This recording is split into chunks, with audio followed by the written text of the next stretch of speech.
Paramashivoham.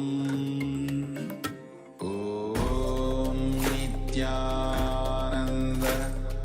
Paramashivoham. Om Nityananda Paramashivoham. Om Nityananda Paramashivoham. Om Nityananda Paramashivoham.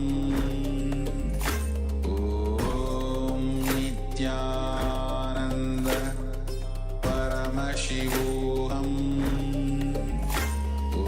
Om Nityananda Paramashivoham. Om Nityananda Paramashivoham.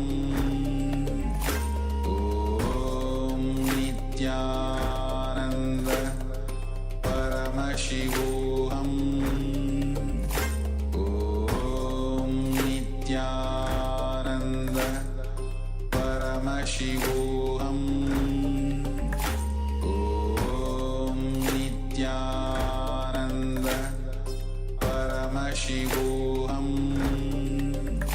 Om Nityananda Paramashivoham.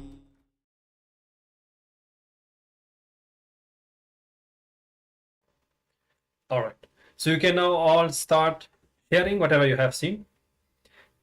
And you can share with your partner and share in the Zoom chat as well.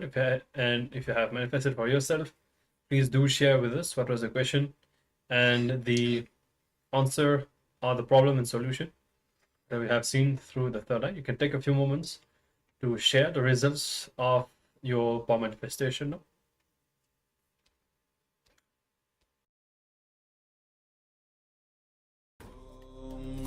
Nityananda Paramashivoham. Om Nityananda Paramashivoham. Om Nityananda Paramashivoham. Om Nityananda Paramashivoham. Om Nityananda Paramashivoham. Om Nityananda Paramashivoham. Om Nityananda Paramashivoham. Om Nityananda Paramashivoham. Om Nityananda Paramashivoham. Om Nityananda Paramashivoham. Om Nityananda Paramashivoham. Om Nityananda Paramashivoham. Om Nityananda Paramashivoham. Om Nityananda. All right. So with this, we'll now be starting with our next session. And this time we'll be discovering about how to go beyond the body and mind. As today we are discovering the powerful techniques that Paramashiva himself has revealed in the Shiva Sutras. The next is going to be about how to go beyond the body and mind. So once again, we'll be first listening to Swamiji about the powerful truths, and then we'll be entering into the meditation technique. So let's come to the space of listening, and let's now discover from Swamiji how to go beyond the body and mind.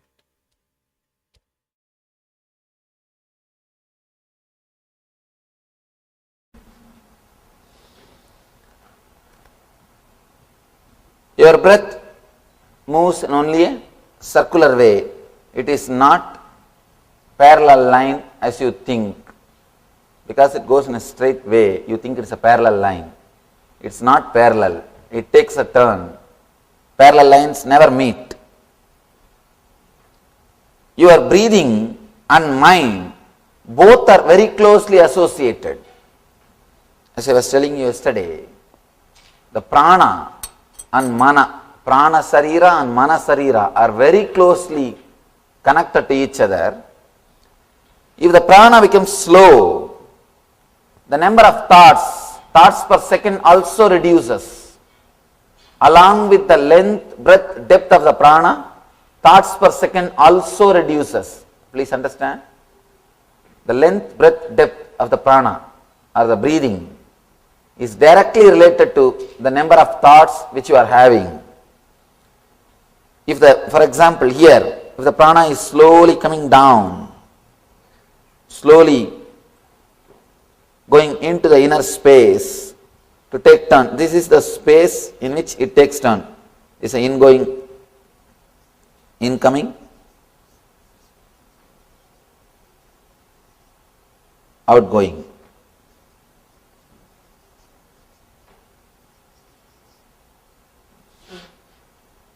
This is the prana.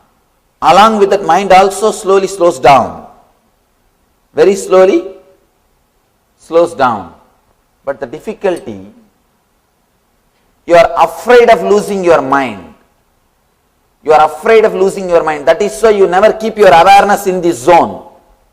This is like a neutral zone. If you know driving, you can understand. Whenever you shift gear from first gear to second gear or second gear to third gear or any change, you have to come to neutral zone. Only after coming to the neutral zone, you can change the gear. Even if it is from first to second, or second to third, or third to first, whatever it is, you have to come to the neutral zone. Same way, the incoming breath taking turn as outgoing breath.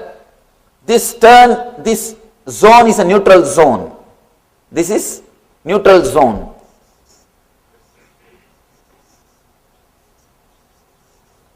You are afraid of this neutral zone because in this neutral zone you are empty. You don't have any identity. The biggest fear human beings have is fear of losing identity. Fear of losing the identity. I tell you, even fear of losing death is not great fear, like fear of losing identity. Fear of losing death itself is nothing but you don't know how you will be after death. If you are very clear, you will be in some way, you don't have the fear. Here, you are not very clear about how you will be after death, how you will be after you leave the body. It is the identity, the fear of losing identity that is much worse than fear of death. Here, when you pass through this neutral zone, when your breath stops, your mind also stops. You do not want this space. That is why you just jump this space. You never keep your awareness. You are never aware of this space because you do not want to lose your identity. If your mind stops, you will not have identity for a few moments. You will lose your identity and you always think you are only identity. You exist just only on identity. When you feel your identity is lost, you feel you are no more. That's the reason whenever you come to this zone, you just take a jump. You are never aware of this zone. Every moment this zone is happening in you again and again. Whenever your incoming breath takes outgoing as outgoing or outgoing takes as incoming, this is also neutral zone. But you are afraid of these two neutral zones. You just take a jump. You do not want to be aware of this space. Every moment when the incoming breath takes as outgoing outgoing takes as incoming. You are afraid of this neutral zone because in neutral zone you don't exist. In neutral zone your identity is lost. You do not want to be aware of losing your identity. You do not want to lose your identity. You are so obsessed with your identity. You are so caught. You are completely caught with your identity.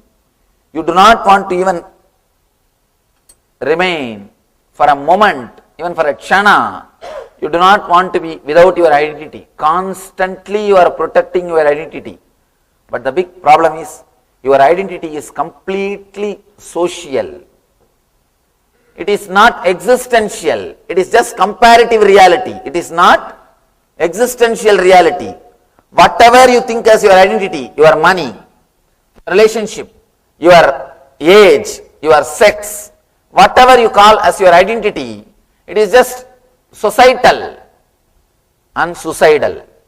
Societal and suicidal. It is not the existential reality. It is just comparative reality. But the big thing is, you are afraid of existential reality and trying to protect your comparative reality, but you think you are protecting something which is. It's a real fun actually. You are trying to protect which is not against which is. Which is your reality, that neutral space, that gap. Which is not is your comparative reality, your identity. You are trying to protect your identity against your reality. That is where you miss the whole game. That is why our life is a big failure. You are trying to protect which is not. You are trying to fight for which is not against which is. See, the light has got an existence. It has got positive existence. But darkness doesn't have positive existence. It exists only in a negative way. It doesn't have positive existence. You are trying to protect which doesn't have positive existence against which has got positive existence. In this space, in this zone, the neutral zone, the inner space or consciousness is the reality. It is a truth. It exists in you every moment. Every moment when your incoming breath takes turn as outgoing breath or outgoing breath takes turn as incoming breath, you are in that neutral space. You are in that consciousness. But you neither wanted to experience nor feel comfortable with that zone. You are so caught up in your identity, especially with the Western culture. Surrender means death. Just by hearing the word surrender, people get frightened. But you don't know, you are trying to protect something which doesn't have basic existence. You see, all your identity is what your mind. This is what is your identity, the mind. This is breath.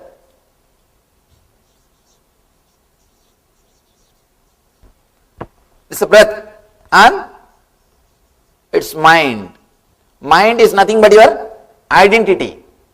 Again here, outgoing breath, mind. This is the zone, neither breath is happening nor the mind is working. This is the zone where both stop. When your breathing stops, when your mind stops, you experience the zone of consciousness. This is what I call neutral zone. The difficulty is, if your mind doesn't feel comfortable, if your identity doesn't feel comfortable, then naturally you just jump this zone.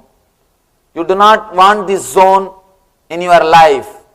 Constantly you are trying to avoid God. Constantly you are trying to escape from God. Constantly you are trying to escape from consciousness. Every moment when your breath takes turn, He is knocking your door. All you need to do is you just open the door. You don't have to knock. He is already knocking. The main thing, you need to feel comfortable with that neutral zone. The more you feel comfortable, more you feel protected, more you feel secured with that neutral zone, you will start experiencing the neutral zone again and again. When you start experiencing that neutral zone, you will stay in consciousness. Yesterday, Shiva was giving us a technique to be a witness of only one neutral zone. Incoming breath becoming outgoing. Incoming breath taking turn as outgoing. He was speaking about only one neutral zone, because immediately you can't be aware of both the neutral zones. Only one you can start. Yesterday he started with first neutral zone. Now he goes deep. He goes deep. Now he says, be aware of both the neutral zones. Be aware of both the neutral zones. There is a proverb. If cat will think, you can see cats when they drink milk, they will always close their eyes tight, because they think once they close their eyes, the whole world will become dark. Nobody will see that they are drinking milk. You are also doing the same thing. When you chant some mantra, because you don't pay attention to the fear, you think the fear has disappeared. Let you be very clear, fearlessness does not mean non-existence of fear. It means the fear will be there and you will have tremendous energy or courage to live with it.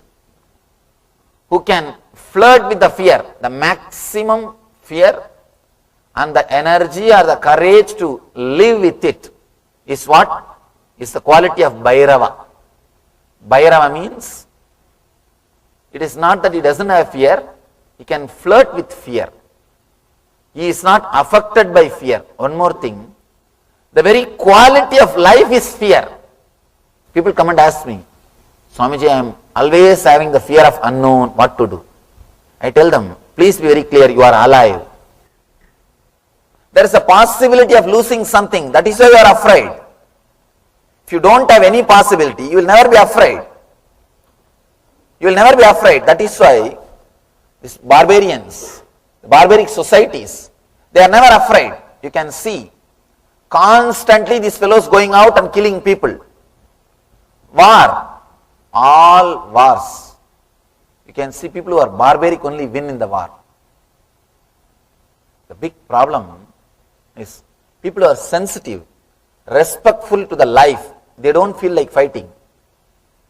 They don't feel like fighting because they don't feel that there is need for protecting anything. But these barbaric people, they go on killing everybody. Let it be very clear, fear is the basic quality of life. You can be fearless if you are in graveyard. If you are already in graveyard, there is no need to be afraid of anything. Nothing to lose. If you have something to lose, you will have fear. Nothing can be done. Nothing can be done. That is the quality of life itself.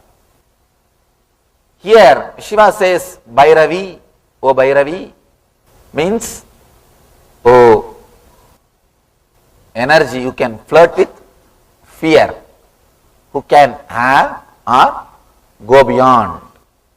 You are neither attached with fear or detached from fear. One more thing, if you are afraid of fears, if you are frightened about fears, again, don't think you are detached from fear. It's one more kind of attachment.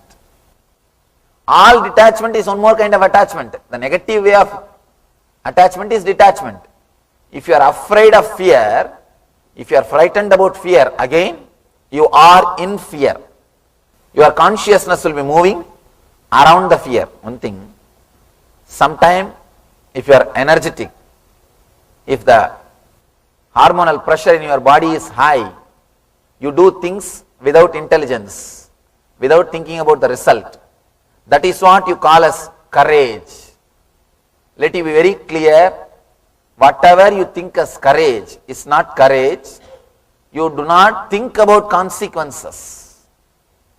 In hurry, just when you run, you don't know what you are doing and you just do it. And you do not know what you have done, or you do not know what you want to do, and you just run and finish it off. Small story. 3 friends ran to the railway station. Last moment at 10:21, 10:20 is the train time, 10:21, somehow 2 of them they got into the train. The third one missed.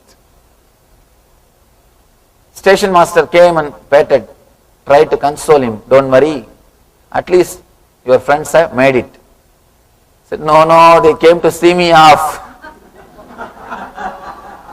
They came to see me off. Be very clear, sometime in the hurry, you don't know what you are doing. And that is what you claim as courage.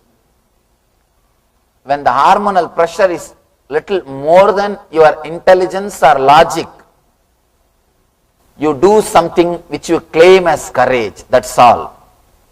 Otherwise, except a man who has experienced this neutral zone, nobody can talk about courage.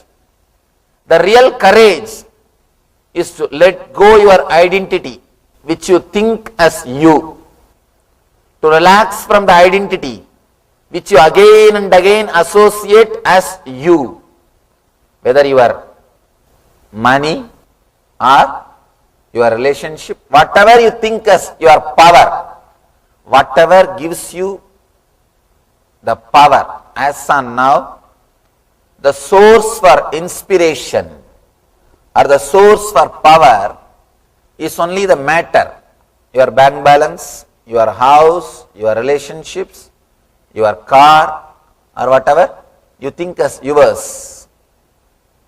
Your education, the I and mine, you derive inspiration from the I and mine, fear and greed, your wealth and relationships.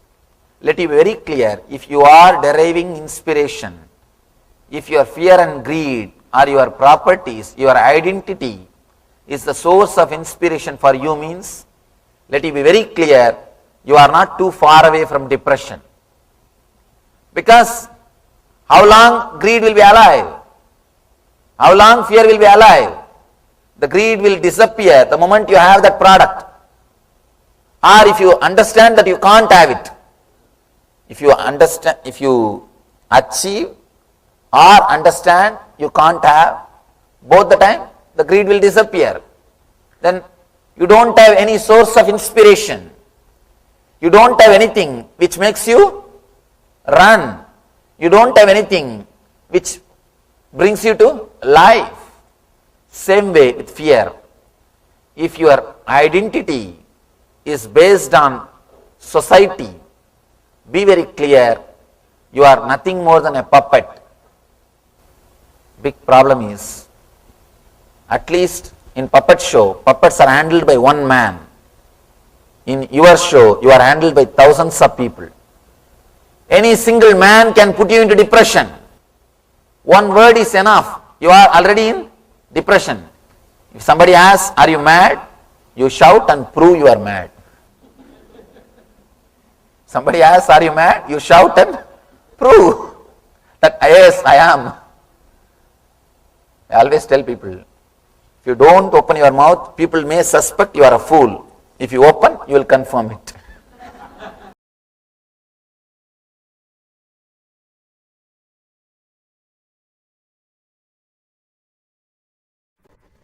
Yes. So beautifully, Swamiji spoke about the neutral space that we naturally experience in between the incoming breath and the outgoing breath, and how the whole breathing is connected to the whole flow of the prana is connected to the movement of our mind. And when the prana reduces, and especially when we are in that neutral space where there's no breathing happening, then we are without thoughts. So now this is what we'll be experiencing in the meditation technique. We'll be meditating on this very neutral space so that we can experience the state without thoughts. So we request the participants now to get ready for the meditation technique, and let us start.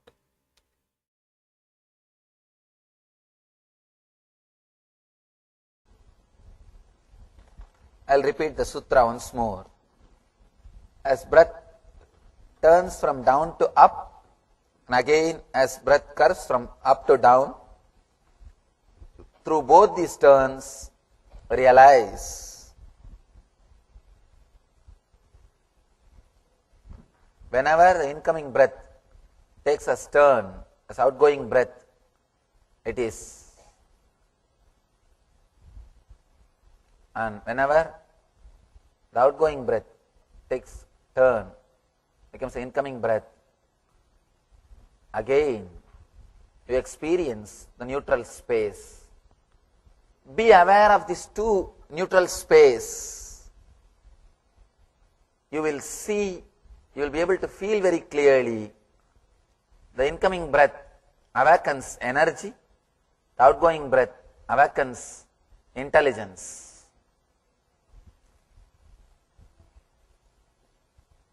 Of course, in a way, energy and intelligence are one and the same.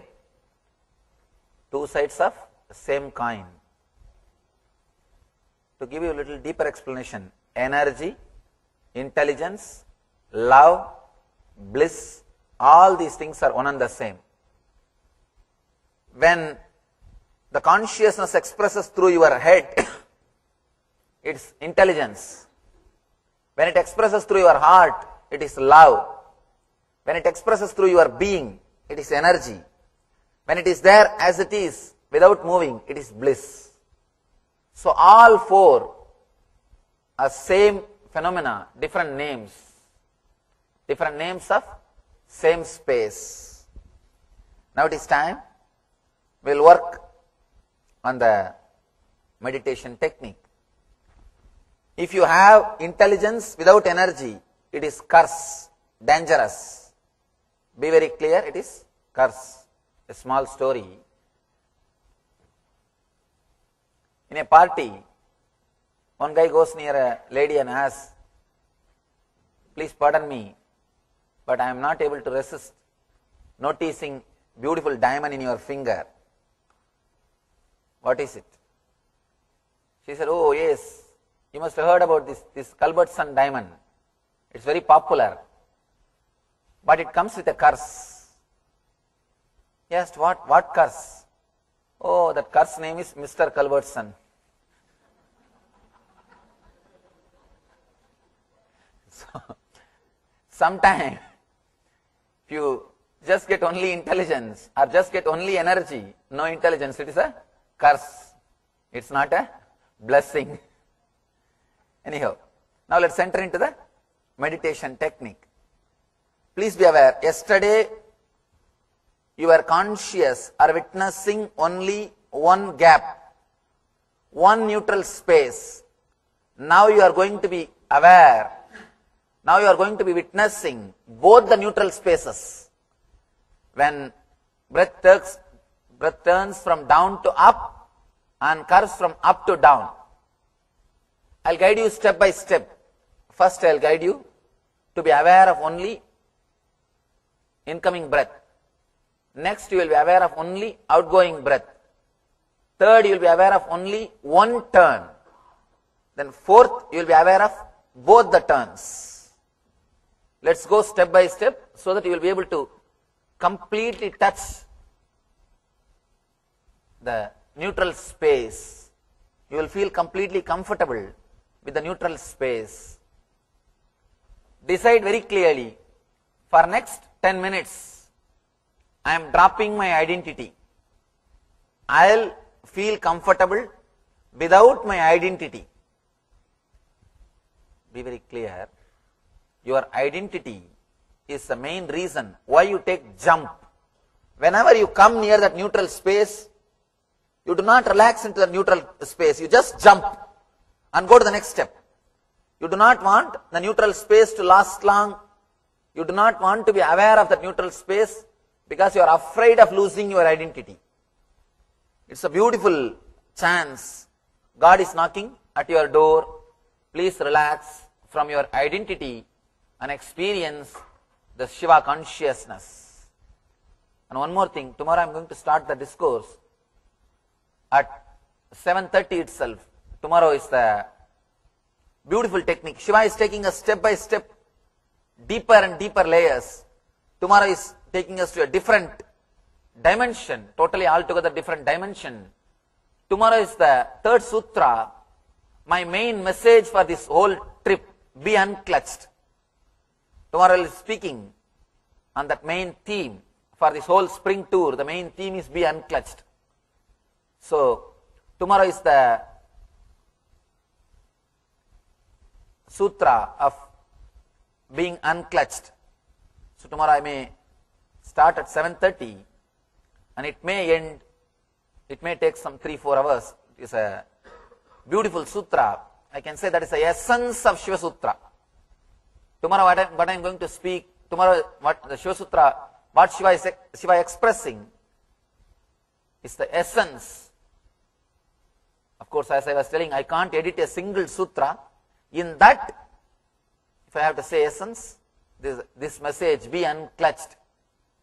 Tomorrow, Shiva is delivering that message in the third sutra. So, we'll start at 7:30 itself.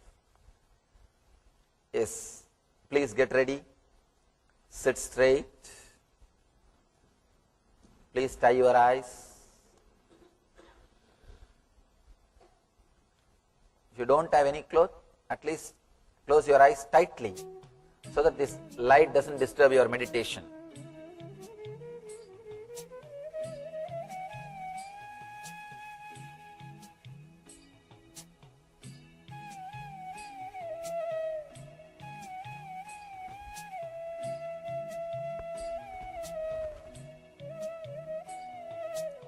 Inhale and exhale as slowly as possible and as deeply as possible.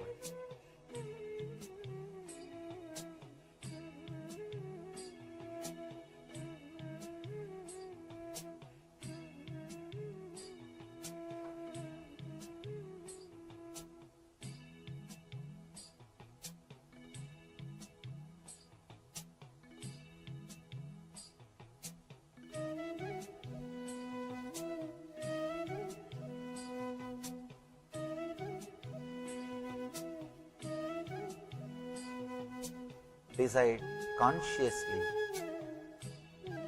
You are going to relax from your identity.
Slowly start witnessing the incoming breath. Witness only the incoming breath. Witness the incoming breath. Feel the incoming breath flooding energy, life throughout your body.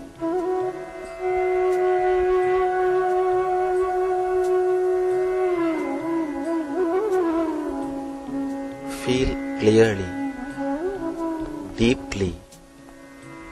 Incoming breath is bringing life to your body. It is bringing energy to every cell.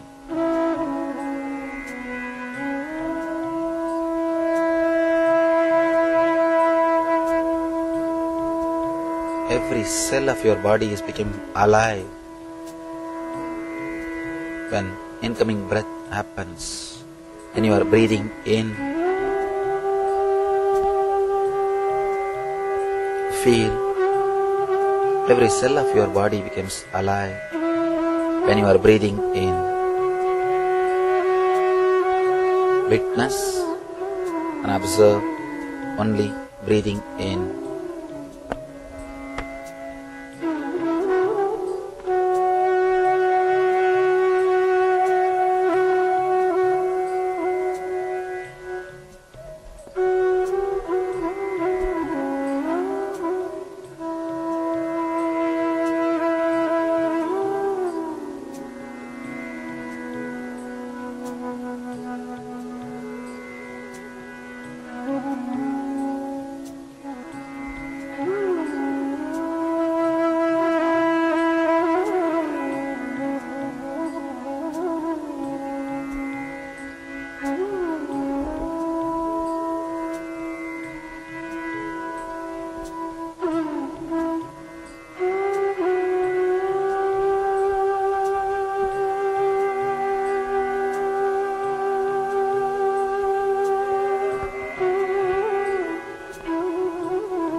Start observing, witnessing only outgoing breath. Forget about the incoming breath. Witness, feel, be aware of only outgoing breath.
Start witnessing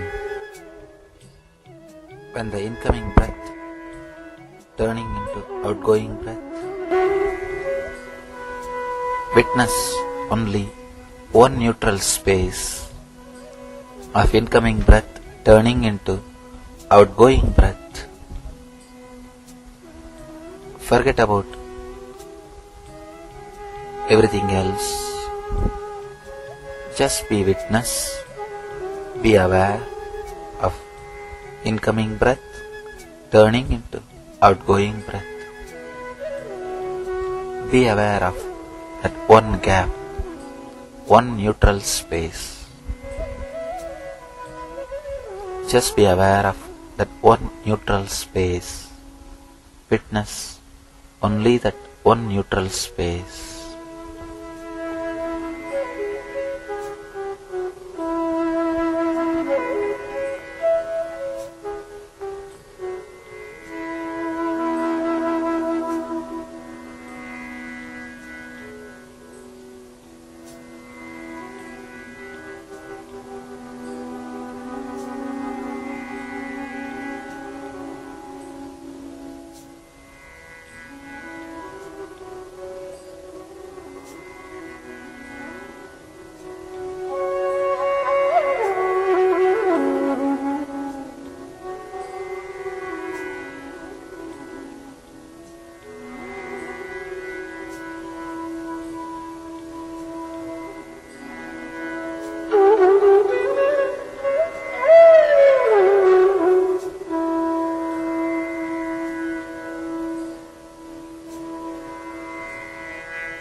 If you miss the gap, do not worry or feel guilt. Just be aware of the next gap. Be aware of only one gap, incoming breath turning into outgoing breath. Just be aware, be witness of the one neutral space.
Start witnessing.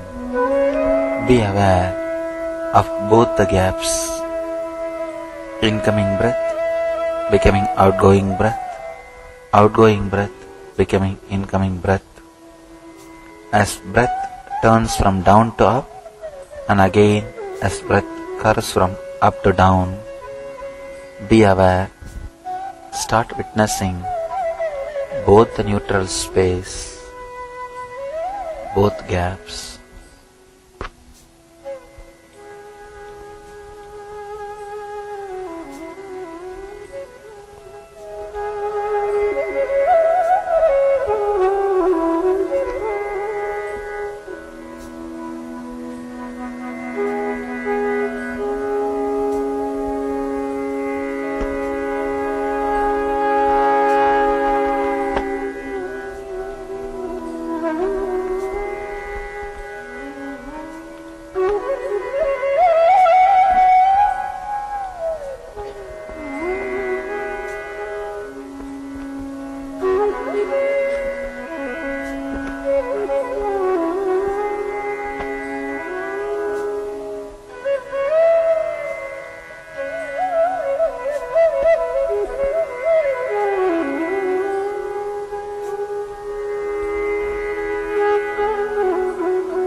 Witness both the neutral spaces.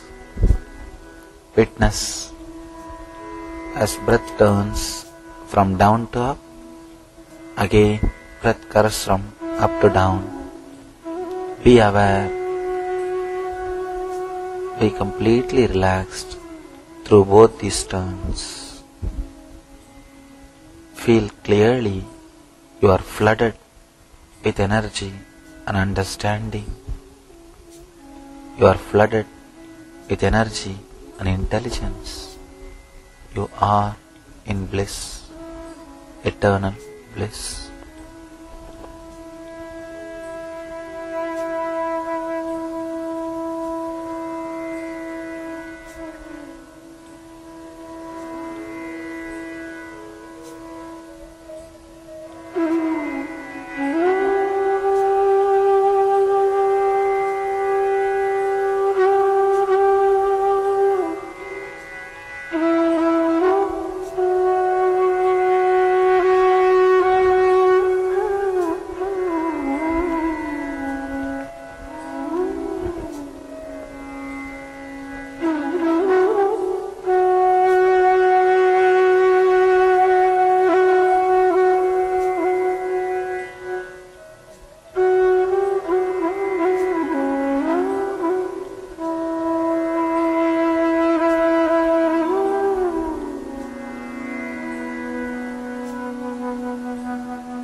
Shanti, Shanti, Shanti. Namah Shivaya. Slowly, very slowly, you can open your eyes.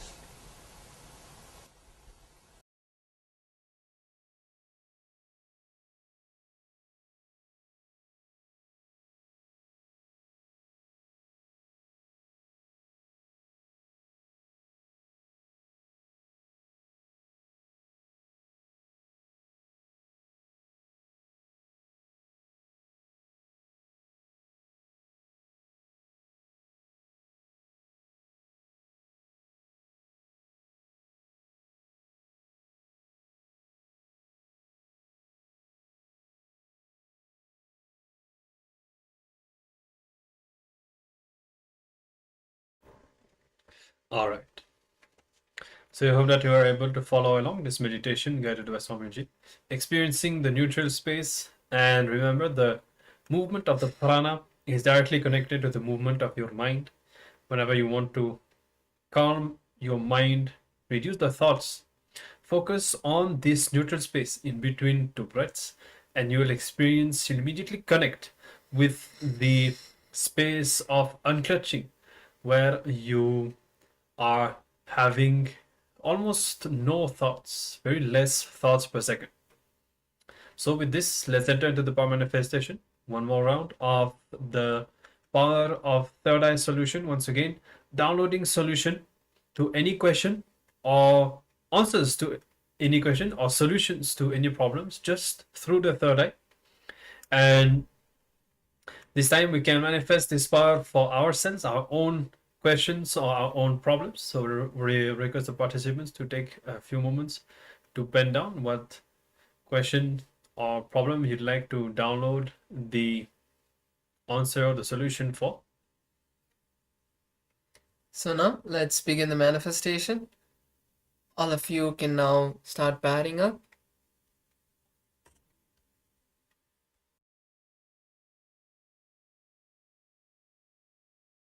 So all of you can now start writing down all the questions that you have. Close your eyes. Take a minute to start visualizing Swamiji in your inner space and intensely chant the Mahavakya. Om Nithyananda Paramashivoham. Whatever you see in your third eye during this manifestation is the answer, and take the decision when you see the answer to start living that. That's the most important part, which will give you the confidence that you can find the solutions to all of the problems that you face in your life. You are the source for all of the solutions that you need. Swamiji is going to be flowing through all of us now and manifesting. So let's begin. Paramashivoham. Om Nithyananda Paramashivoham. Om Nithyananda Paramashivoham. Om Nithyananda Paramashivoham. Nityananda Paramashivoham. Om Nityananda Paramashivoham. Om Nityananda Paramashivoham. Om Nityananda Paramashivoham. Om Nityananda Paramashivoham. Om Nityananda Paramashivoham. Om Nityananda Paramashivoham. Om Nityananda Paramashivoham. Om Nityananda Paramashivoham. Om Nityananda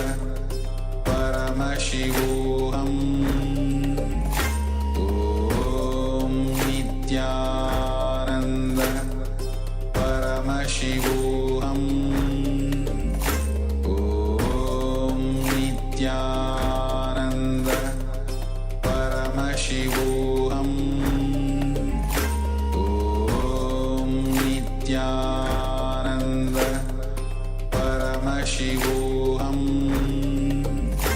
Om Nityananda Paramashivoham.